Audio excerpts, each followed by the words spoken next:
Captain's America Third Watch with Captain Matt Bruce. Lock it in and join the Captain's Army. Let's celebrate. It's 2 o'clock in the morning and news breaks. When you need to know, the place to go from 2 to 6 a.m. is the Captain's America Third Watch with Captain Matt Bruce. I'll see you there. AM 930, The Answer. All right, back to Frank Salvato, undergroundusa.com. Frank, you know, I get so wound up when it comes to this police and fire stuff because we were so intertwined, the police and the fire agencies over the years, that you feel for one another when things happen. Firefighters go down, the police show up. Police go down, the firefighters show up, et cetera, et cetera. But this is ridiculous. I was just looking at this chart. 7 officers in a 72-hour period were shot across America. 2 of them died. The rest so far are living. It looks like they'll all make it, but it's questionable with a couple of them. But unbelievable.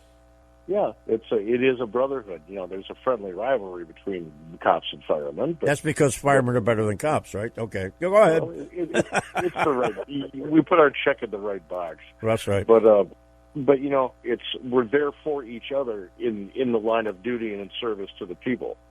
We complement each other, and we need each other to make the world a safer place for everybody in emergency situations and beyond. The fact that there are elements of our society that have emboldened the people who would shoot at police officers is not only irresponsible, frankly, I find it sickening. When you look at what the Black Lives Matter movement did, they say it's because there's systemic racism in the police department. The numbers just don't bear that out. It's a lie. It's a blatant lie. Right. Are there bad cops? Yeah. Are there bad firemen? Yeah. Are there bad white people? Are there bad black people? Are there bad Hispanic people? Yeah, and yeah.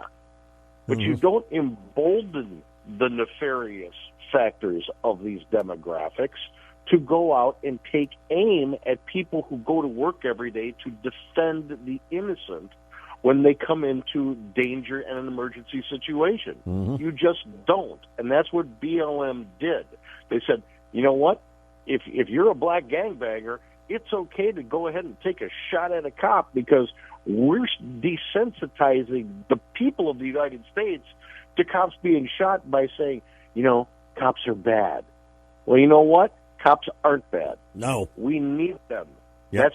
That's what helps to keep order in our society so that law-abiding citizens can go to work without fear. Absolutely. And right now, because we've handcuffed them with these ridiculous standard operating procedures that are coming out of our urban areas, to the point where an officer can't even unholster his weapon, even if the assailant has a gun, you know, that's ridiculous. No one feels safe. I grew up in Chicago. When I go up there to visit, the people I know that used to go into the city because they loved it refuse to go in because they say it's too dangerous to go into the city. Mm-hmm. Yep. Something's got to change, starting with the SOPs. You're right.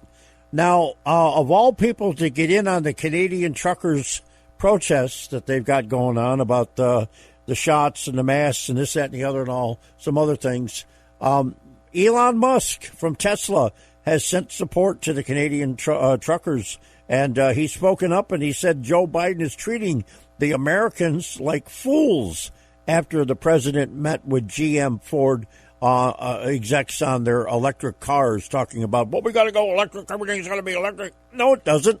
No, it doesn't. Everything in this country still revolves around the almighty barrel of oil. And here's a guy who would benefit if electric vehicles were actually mandated, saying this. So maybe we should listen to this. You know, you and I have said this for many years. I'm all for a clean environment. I'm also for, hey, if you could make alternative energy so that we can make sure the environment is clean, I'm all for it too. Right? It needs to come when it's efficient and affordable, though. Mm-hmm. You don't look at something that's going to destroy an economy and say, we're going to mandate that for political and ideological purposes because this is the way we want it to be. That's not free market capitalism. That's fascism. And this is where we are today. I've said this increasingly over the last year. people need to understand the definition of fascism because we're living it. Mm-hmm. Every time the Biden administration and Congress talks about the private sector mandating this, and we want the private sector to do that, and you see the private sector start to do it, that is public-private partnership, which equals fascism. Know your history, people. Joe Biden's administration is not Democrat. It's not progressive. Progressive is another word that rebranded as progressive going back to the Wilsonian era when they openly admitted they were fascists. Mm-hmm. When Mussolini and even Hitler, before they came into their nefarious shadow years, recognized us as fascism and envied the fascist regime in Washington. Nothing good comes from fascism. We need to push back on it instead of embracing it. So you see a company doing the will of the government because they can't get it passed through the legislature, don't buy their products. Mm-hmm. Starve them. Starve them into oblivion. Don't buy their stocks. Don't put them in your portfolio. Don't be selfish enough to say everybody else should do it, but I won't because it benefits me. Mm-hmm. Now, we're running out of time here. We've got about a minute left. So in the minute that we've got left, I just realized why those people don't want to be seen with Biden in Pennsylvania. I just saw the latest popularity number there, 32%. That's lower than Georgia, 32%. And again, I'm going to say that's being gracious. Probably. I'm going to say that's being gracious. Right now, the hard left in this country is just about 13.2%. Mm-hmm. When you look at the polls about the draconian COVID things that they want to put into place, like taking kids away from their parents and parents don't get inoculated, that's the hard left. Mm-hmm. And when you have people like Ayok from the hard left starting to question Biden, you got to believe his popularity is really more below 20%. Mm-hmm. So where did these 81 million million people go that voted for him?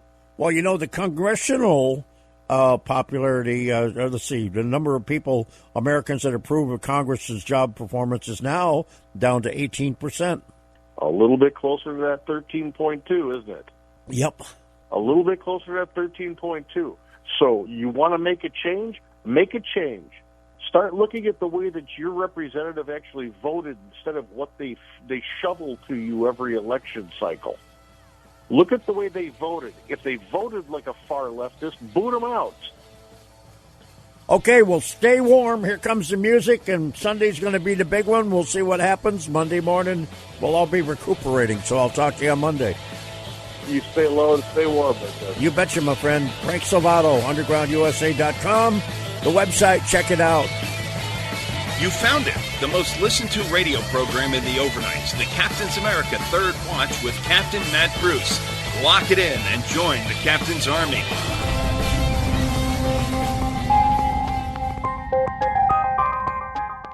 You're listening to Underground USA. My name is Frank Salvato. We'll be right back after this.